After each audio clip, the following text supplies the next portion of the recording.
Hi there, I'm Cindy Linden, and this is the Cook Along podcast. Today, we're going to make another super easy, super fast, well, now that's funny, slow cooker soup. Okay, the prep is fast, the cooking isn't, but you don't have to do that part. So, suppose you had to serve a meal to a group, and you thought to yourself, well, chili is one of the things that I can make up in a slow cooker. It can be ready when I get home from work, and they'll be the people will be there, and I can just scoop out the chili and it's done. And then you remember, oh wait, 2 of the people I'm going to be serving don't eat red meat. Okay, no problem. So I'll make a vegetarian chili. But just somehow it isn't appealing to you. It's kind of like, yeah, that would be okay, but kind of boring in consistency. It's not what I'm looking for tonight. Now, I'm not dissing vegetarian chili, okay? I'm just saying, let's say that's not what you're in the mood for. Here is an alternative, something else you could do. This is a chicken chili. Honestly, I don't know why it's called chili, except it's got beans in it. But it's a chicken chili. It's a white chicken chili if you make it with green sauce instead of red sauce. I'll explain that in a minute. It's a very simple throw together into the pot, put everything in, don't do anything extra before, during, or after kind of recipe. So that's what we're going to do. And here's your list of ingredients. You need 2 pounds of boneless, skinless chicken breasts. That's probably 3 large ones, maybe 4. And if they are small, you might need even 5 or 6. If you have a scale, that's the best way to figure out when you have 2 pounds. You need a large onion. I use a sweet onion just because that's what I keep in my house. A large red bell pepper. Don't worry too much about whether it's red or not. If you have green or yellow or orange or something in the house, we're trying to do this easy, not perfect, okay? And then you need 4 cloves of garlic, kind of medium-sized cloves of garlic, not too small. Large is better than small. More garlic is always, or usually at least, a good thing. You need about 16 ounces of corn. You can use a 15 ounce or 14 and a half ounce can if you have that in the house, in which case you drain it. Or you can scoop out a couple of cups worth of frozen corn. You need 1 can of Great Northern beans. And again, if you have Great Northern beans, that's super. If you have something else, don't worry about it. The point of the original ingredients of this recipe was to make everything sort of white. So if you don't care about how it looks and you're just going to eat some soup or some chili, I wouldn't worry about that too much. Use whatever beans you got in the house. You need, again here, if you want a white chicken chili, about 16 ounces of green taco sauce. I don't happen to have any green taco sauce in the house. I don't care if it's all white. I'm going to use some regular mild, chunky salsa instead. So again, unless you care that it's beautiful, use what you got in the house.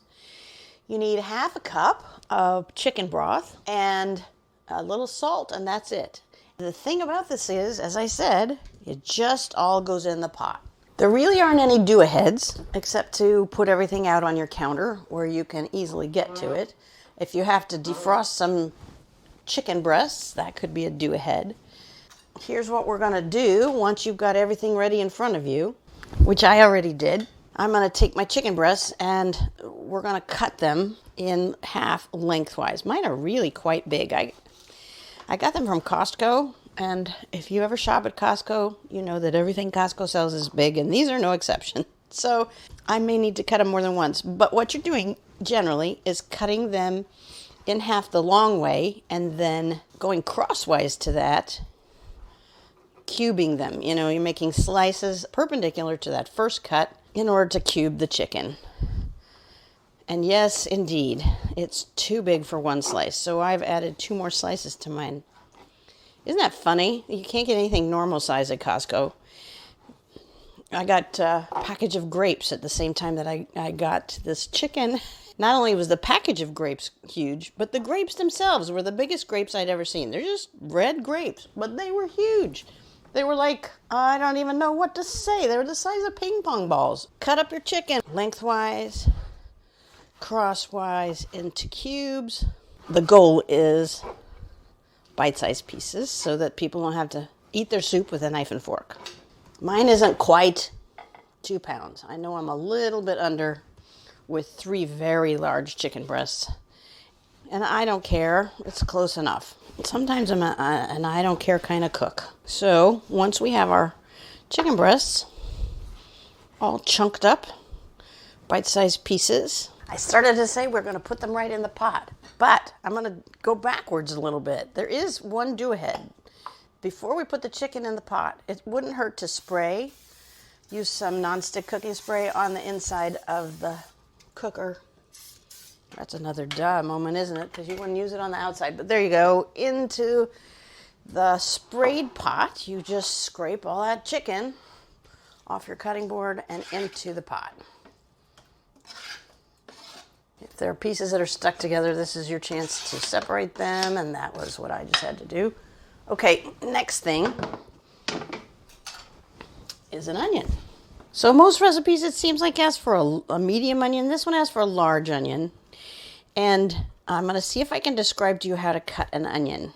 Take the onion with the skin still on it, and assuming you're right-handed, okay, if you're left-handed, you have to reverse this, but I'm trusting you can reinterpret that on your own behalf. So put the root end, the end with what used to have roots on it, in your left hand, and so it's sitting sideways on the cutting board with the root end where your left hand is.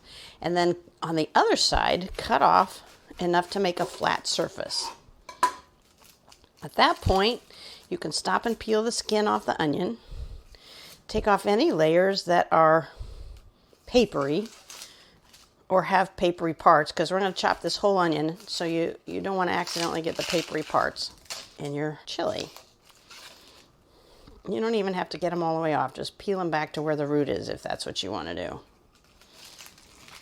Now, flat side you just cut. Put it down on the counter, because now it's stable, right? You're not rocking it on a round edge. It's flat. And then put your knife, the point of your knife, right next to the root that still remains, and cut down toward the cutting board. So you've made a slice. How can I put it? From root to leaf end. And then make another one right next to it like you're cutting a pie.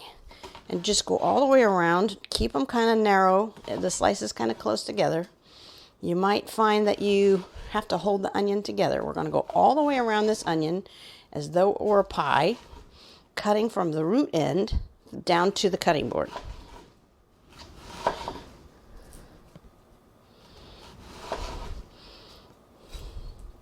I probably have said that I like using sweet onions because I'm the kind of person who, if you have a sweet onion, I like to just eat it raw. I don't like hot onions, both because they make my eyes burn when I cut them and because they're hot. I use a ceramic knife. I have a perhaps unfounded belief that it makes the onions less likely to cause tears. Also, the sweet onions are better about that. All right, so now you've got this thing that looks like sort of a spiral kind of thing, right?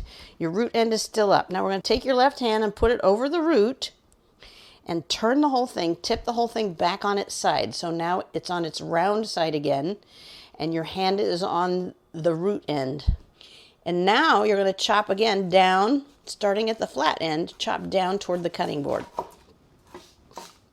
And there you get, for every slice, a nice big handful of diced onions. Later, if anything's too big, you can go back and chop it up again. You're holding the onion with your fingernails, not the flat of your hand, not the pads of your fingers. You want to kind of try to learn to hold the onion with your fingernails. This is hard. I won't tell you differently. You can use the root. If there's anything there, you can kind of hold on by the root. The closer you get to the root, the more the onion splays out and makes it hard to cut. And there's a point when, for me at least, it's just splayed too much and I have to just lay it down on the cutting board and cut around it. Now here's another thing. So what I'm left with is this huge pile of diced onions and the root end in my hand. This is kind of funny, but if you feel interested in an experiment, take that root end with a tiny bit of onion still attached to it. Put it in a container in a shallow bit of water. Don't cover the top of the onion that's left, just so that the roots are wet. And wait a few days and you'll sprout a new onion. You go out and you plant that in your yard, or you put it in a pot, and it will grow more little onions for you. The only thing you need to know about that is that the onions that seem to grow are hotter than the one you planted. Now, all that onion you just cut is going in the pot on top of the chicken. I'm using a bench scraper. I love my bench scraper. I don't really use it in all the ways you could use it, but boy, for picking stuff off the cutting board, if you have a stationary cutting board, like mine's built into my counter because I have a really old 1950s kitchen, and I don't even know if they do this anymore, but it is. So using a bench scraper to transfer the onions to the pot is very fun for me. I'm easily amused. All right, next is the bell pepper. This should be a big bell pepper, and like I said, if you have red, it's probably the prettiest thing. What we're going to do is cut it in half and get rid of all the membrane and the seeds and the stem. We're going to chop this, and you want to end up with about 1.5 cups of chopped red bell pepper. So once you got the insides out, you just cut it in strips, and then we're going to cut it in the other direction, chop it. What we're trying to do, yet again, is get bite-sized pieces. And this is for flavor, of course, because red bell pepper is wonderfully sweet and flavorful, but it's also for color, because if you were making this with all white ingredients, this is the thing that pops and makes everything so pretty. I believe green would be just as pretty. Or yellow. Well, yellow might not show so much, but I don't care. Like I said, any pepper will do. Chop it up into little bits. Pulling out the old bench scraper again, and that goes in to the crock pot on top of the onions. Okay, now you pull out your garlic.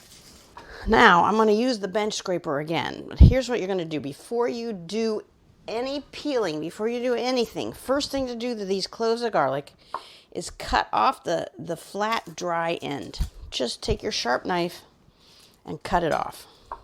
Just keep it as small as possible because you want to preserve the garlic, right? You want as much of the garlic as you can. Oh, that one turned out to be 2. Oh, well, that's all right. Now, I'm going to take my bench scraper, and you're going to take either your bench scraper or the flat of a metal knife, not a ceramic one. Push down on the garlic. Just flatten it, squish it. That will crack the skin, which will make it come off really easily. Oh, there's another double. Look at that. You can't tell sometimes, you know. All right, now that paper shell will come right off. So fast and easy. And we don't need this garlic to look pretty because we're going to chop it up anyway, right? So peel off all the little paper bits. Now just chop it up. Chop it. Mince it is what we're going to do. We want it fine. We want little bits on this.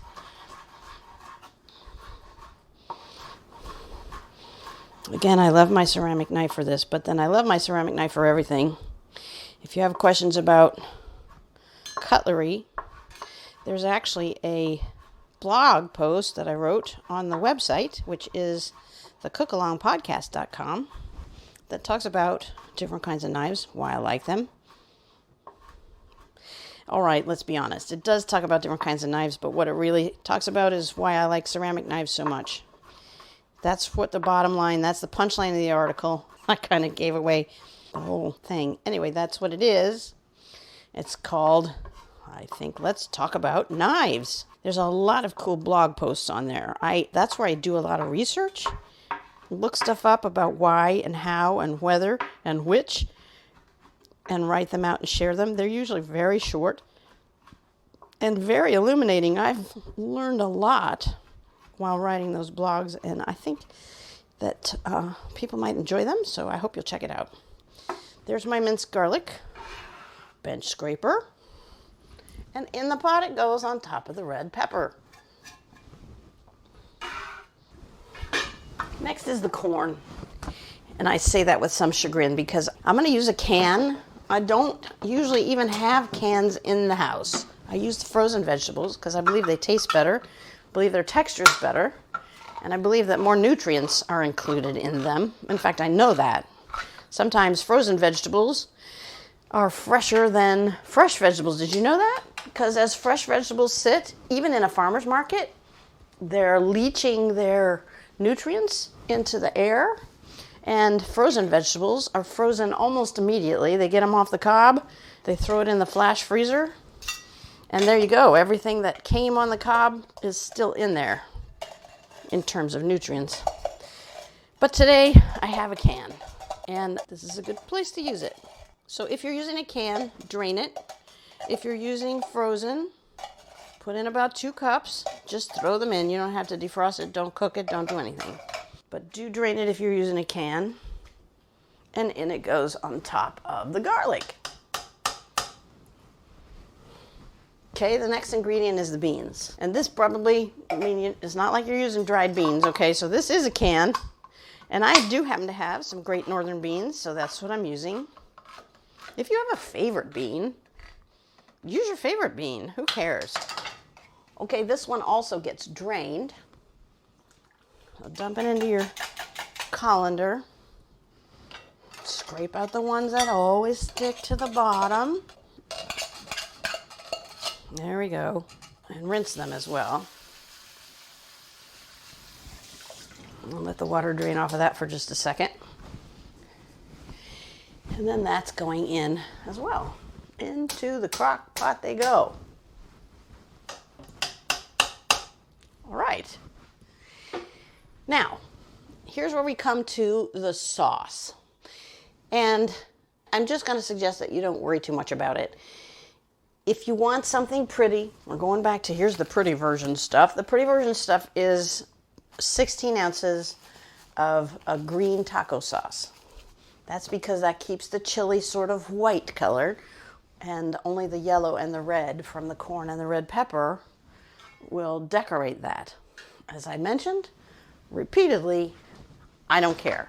And I don't happen to have any green taco sauce in the house. What I do have is some chunky red regular sort of salsa. And I use mild because I cook for people. Well, and in fact, if you're cooking for that group that we hypothesized about, you probably need to stick with a mild salsa. You want 16 ounces of that. Or in other words, again, about 2 cups.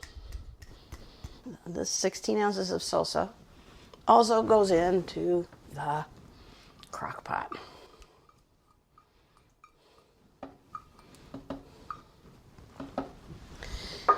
All right, and then is it a 1/2 cup of chicken stock or chicken broth, whatever you got. I use mine from a carton because I can keep the rest. You know, the trouble with the cans is once you got them open and you only need 1/2 cup, what the heck do you do with the rest? So this is one of those aseptic containers, which I find really helpful. And there you go. We're going to put in a 1/2 teaspoon of salt, and then we're going to stir this up. Once it's stirred, you turn it on the crock pot. Once the crock pot's on, you set the timer for 6 to 7 hours. Now it just looks like a bunch of disparate stuff. I'm thinking, how is this going to turn into soup? But just trust me, it's going to be okay. Put your lid on it. Turn it to at least 6 hours on low, maybe 7. You'll know when you get there. And at that point, you can season it with whatever it needs, a little more salt or whatever. Depending on what salsa you're using, you might want to add some spice if you want it a little hotter or a little spicier. You can certainly add most any sort of Mexican kind of spice. Whatever moves you, how's that? I'm going to serve this tonight with probably a little grated Manchego cheese, but you can use cheddar or you don't have to use cheese at all. Again, if you're serving for a group, it's kind of fun to have that out there. You can put out some Mexican cheese, some sour cream. I probably put some sour cream on the table. And you can serve it with a loaf of bread or some corn chips or whatever you like to eat. Please check out the website for both the blogs and other recipes you might like to try. You might find an excellent dessert I'm kind of a cookie fanatic, so there are a lot of cookie recipes on the website, which again is thecookalongpodcast.com. I hope you enjoy your chili, and until next time, happy cooking!